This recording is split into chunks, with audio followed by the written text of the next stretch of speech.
ఇది ఫస్ట్ క్వశ్చన్లన్నీ కూడా original exam related questions sir. Questions మీకు దొరుకుతాయి. ఇవే క్వశ్చన్స్ని మీరు గూగుల్లో టైప్ చేస్తే మీకు ట్రెడిషనల్ మెథడ్స్ కూడా దొరుకుతాయి. ట్రెడిషనల్ మెథడ్స్ రైట్, నేను ఎప్పుడూ క్లాస్ చెప్పేటప్పుడు ఈ క్వశ్చన్ని నేనైతే ఎలా సాల్వ్ చేస్తాను అనేదే నేను క్లాస్ చెప్పే ఒక థిమాటిక్ బేస్డ్ లెర్నింగ్. క్వశ్చన్ ఏంటి? ఎక్స్ స్క్వేర్ ప్లస్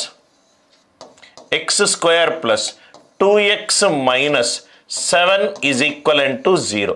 ఒక క్వాడ్రాటిక్ ఈక్వేషన్ ఇచ్చాడు.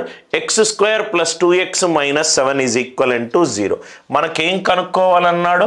X plus 4 whole cube plus 1 by x plus 4 whole cube, x plus 4 whole cube plus 1 by x plus 4 whole cube. ఇది కనుక్కోవాలి.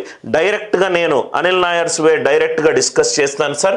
ట్రెడిషనల్ మెథడ్ మీ అందరికీ తెలుసుంటుంది. నేనైతే ఈ క్వశ్చన్ని ఎలా సాల్వ్ చేస్తాను? Anil Nair's way. How will I solve this question? x square plus 2x minus 7 is equivalent to 0. x plus 4 whole cube plus 1 by x plus 4 whole cube. ఎవరైతే SSC CGL or CHSL prepare అవుతున్నారో ఈ model most important model మీ అందరికీ తెలుసు. And ఇటువంటి models కూడా ఈ మధ్య టీఎస్పిఎస్సి ఏపీపీఎస్సి పేపర్స్లో కూడా వస్తున్నాయి. కాబట్టి చూద్దాం. X plus 4 whole cube plus 1 by x plus 4 whole cube. నేను ఈ క్వశ్చన్ ఎలా సాల్వ్ చేస్తాను? ఇప్పుడు ఈ ఎక్స్ ప్లస్ 4ని నేను కే అనుకున్నాను అనుకోండి. ఇది ఏ ఫాములో ఉంది? K by 1 by k cube ఫాములో ఉంది. K cube plus 1 by k cube. X plus 4ని కే అనుకుంటే ఇది 1 బై కే అవుతుంది. K cube plus 1 by k cube.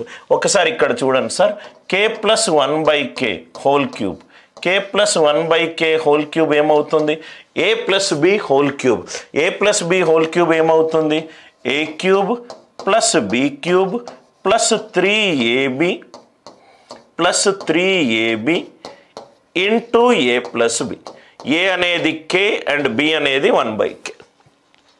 X plus 4 అనేది కే పెట్టుకుంటే 1 బై ఎక్స్ ప్లస్ 4 అనేది 1 బై కే క్యూబ్ అవుతుంది. K cube plus 1 by k cube. కేని a అనుకుంటున్నా, 1 బై కేని బి అనుకుంటున్నా.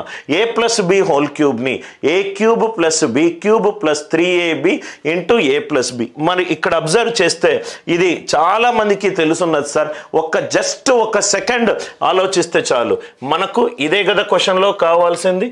అంటే ఒక నెంబర్ ఏమో ఆన్సర్ ఎలా ఉండాలి? K plus 1 by k whole cube minus 3 into k plus 1 by k. Answer ఏ ఫాములో ఉండాలి? ఏదైతే నంబర్ని క్యూబ్ చేస్తున్నానో దాన్ని 3 టైమ్స్ ద నంబర్ సబ్ట్రాక్ట్ చేస్తే నాకు ఒరిజినల్ నంబర్ రావాలి. అంటే ఆన్సర్ అనేది ఒక నంబర్కి క్యూబ్ చేసిన తర్వాత, అంటే దీన్ని నేను పి అనుకుంటే ఆన్సర్ అనేది P cube minus 3 into P కావాలి. పీ ఏంటి సార్? కే ప్లస్ 1 బై కే. ఇక్కడ ఆన్సర్ ఏం కావాలి? ఒక నంబర్ని క్యూబ్ చేసిన తర్వాత 3 టైమ్స్ ద నంబర్ చేస్తే నాకు ఆన్సర్ రావాలి. ఈ ఫామ్ అందరికీ అర్థమైంది కదా సార్? పనికి మాలిన ఎక్స్లు ప్లస్ 7 చేసుకోవడము, మైనస్ 2x పెట్టుకోవడము, ఎక్స్తో డివైడ్ చేయడము అన్నీ ఏం అవసరం లేదు. ఇది గనక కే అవుతే ఇది 1 by k. K cube plus 1 by k cube అంటే k plus 1 by k whole cube minus 3 into k plus 1 by k. Answer ఏ ఫాములో ఉండాలి? ఒక నంబర్ని క్యూబ్ చేసిన తర్వాత ఆ నంబర్ని 3 తోటి మల్టిప్లై చేసి సబ్ట్రాక్ట్ చేస్తే నాకు ఆన్సర్ రావాలి. ఇక్కడేమో ఇది క్యూబు, ఇదేమో డిగ్రీ 1, ఇది స్మాలర్ వాల్యూ. పీ క్యూబ్ అనేది 200కి దగ్గర. పీ క్యూబ్ అనేది ఏ నంబర్ 200 ఏ రెండు క్యూబ్స్ మధ్యలో ఉంది?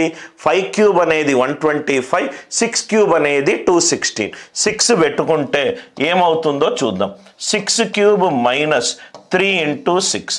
ఇదేమో 3 తోటి డివైడ్ అవుతుంది, ఇది 3తో డివైడ్ అవుతుంది. 200 3 తోటి డివైడ్ కావట్లేదు. 200 3 తోటి డివైడ్ కావట్లేదు. Are you all with me? Next one 6 cube. ఇక్కడ మీరు చూస్తే కనుక 6 క్యూబ్ ఇది కూడా చేయాల్సిన అవసరం లేదు. 6 క్యూబ్ ఏమో 6 power any natural number, unit digit 6. 6 3s are 8. ఇక్కడ ఎంత వచ్చింది యూనిట్ డిజిట్ -2 వచ్చింది. ఎప్పుడైతే యూనిట్ డిజిట్లో -2 వచ్చిందో 10 యాడ్ చేస్తే నాకు పాజిటివ్ రిమైండర్ వస్తుంది. 10 - 2 ఎంత 8. ఆన్సర్ 8 తోటి ఎండ్ అవ్వాలి. ఆన్సర్ 8 తోటి ఎండ్ అవ్వాలి. ఇది 3 తోటి డివైడ్ అవుతుంది, 3 తో డివైడ్ అవుతుంది. ఆన్సర్ 3 తోటి డివైడ్ అవ్వాలి. ఆన్సర్ ఎంత 198. ఒక 2 నిమిషాలు పట్టే క్వశ్చన్ని 5-10 సెకండ్లలో తీయొచ్చు మీ దగ్గర లాజిక్ ఉంటే. ఇక్కడ మీరు చూస్తే గనక 6 క్యూబ్ ఏమో 216, 6 3s ఏమో 18. 216 నుంచి 16 తీసేస్తేనేమో 200 వస్తుంది. దాని నుంచి ఇంకో 2 తీసేస్తేనేమో 198 వస్తుంది. ఈ క్వశ్చన్ క్యాన్సర్ ఎంత 198. ఈ క్వశ్చన్ క్యాన్సర్ ఎంత 198. క్వశ్చన్ చూడంగానే ఏమీ ఎక్స్లు కనుక్కోవాల్సిన అవసరం లేదు. ఎప్పుడు కూడా గుర్తుపెట్టుకోండి సార్. రైట్, ఇది కనుక x+4 కనుక కేలో ఉండి ఇట్లాంటి ఫామ్స్లో కనుక ఉంటే k+1/³ ఉంటే ఆన్సర్ క్యూబ్ చేసిన నంబర్కి 3 తోటి లబ్ధం చేసి తీసేస్తే చాలు. ఆన్సర్ p³ - 3p ఫామ్లో ఉండాలి. చాలా ఇంపార్టెంట్ పాయింట్. మీరు క్లాస్ వింటున్నప్పుడు దయచేసి ఒక నోట్స్ పెన్ను తీసుకొని ఏదైతే అనిల్ సార్ చెప్తున్న ఆ పాయింట్ వల్ల నాకు ఆన్సర్ ఫాస్ట్గా వస్తుందో ఆ పాయింట్ని నోట్స్లో రాసుకోండి. ఆ పాయింట్ని నోట్స్లో రాసుకోండి. ఎప్పుడు మీకు ఇటువంటి ప్యాటర్న్ బేస్డ్ క్వశ్చన్స్ చాలా ఎక్కువగా అడుగుతాడు. ఇది కనుక k అవుతే ఇది 1/k అవుతుంది. k³ + 1/³ ఒక నంబర్ని క్యూబ్ చేసి దాన్ని విలోమాన్ని క్యూబ్ చేస్తే ఆన్సర్ ఎప్పుడు ఏ ఫామ్లో ఉంటుంది p³ - 3p. సార్ ఇక్కడ మీరు p6 ఎందుకు వేసుకున్నారు సార్? ఇదేమో లీనియర్ ఫంక్షన్, ఇదేమో cube function. Cube function value ఎప్పుడూ కూడా లీనియర్ కంటే ఎక్కువగా సార్. 3³ 27, 3 3s 9, 4³ 64, 3 4s 12, 5³ 125, 3 5s 15. ఈ వాల్యూ దీనికంటే పెద్దది. సో అప్రాక్సిమేట్ వేసుకున్నాను. p³ అనేది 200, 5³ is 125, 6³ is 216. అంటే 7³ వేసుకునే ఛాన్స్ లేదు. ఎందుకంటే 7³ 343 -21 అరౌండ్ 300. నాకు ఆన్సర్లన్నీ అరౌండ్ 200 ఉన్నది. అంటే p6 పెట్టుకున్నాను. 6³ - 3 × 6. ఇది 3 తోటి డివైడ్ అవుతుంది, ఇది 3 తోటి డివైడ్ అవుతుంది. ఆన్సర్ 3 తోటి డివైడ్ అవ్వాలి. ఫస్ట్ ఆప్షన్ ఎగిరిపోయింది, డి ఆప్షన్ ఎగిరిపోయింది. Unit digit 6 power any natural number, 6 power any natural number. Unit digit 6 వస్తుంది. 6 3 18, 8 వస్తుంది. 6 - 8 -2. ఎప్పుడైతే మనకు యూనిట్ డిజిట్ నెగటివ్ వచ్చిందో, యూనిట్ డిజిట్ కనుక నెగటివ్ అంకె వస్తే 10 యాడ్ చేయండి, పాజిటివ్గా మారుతుంది. లాస్ట్ 2 డిజిట్స్ కనుక్కునేటప్పుడు నెగటివ్ వస్తే 100 యాడ్ చేయండి, పాజిటివ్గా మారుతుంది. యూనిట్ డిజిట్ అనేది 10 తోటి భాగించిన తర్వాత శేషము. లాస్ట్ 2 డిజిట్స్ అనేది 100 తోటి భాగించిన తర్వాత శేషము. ఇటువంటి క్వశ్చన్స్ ఏమొచ్చినా ఎక్స్ వాల్యూ కనుక్కోకూడదు, ఎక్స్ వాల్యూ కనుక్కోకూడదు.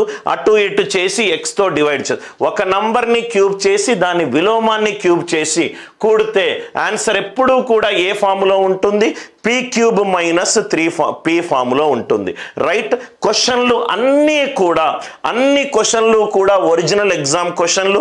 మీరు ఏ ఎగ్జామ్కి ప్రిపేర్ అయినా కానీ ఈ క్వశ్చన్ని మీరు చూసుంటారు, కానీ ఈ పద్ధతిని మీరు చూసుండరు. First question, I hope the idea it is clear.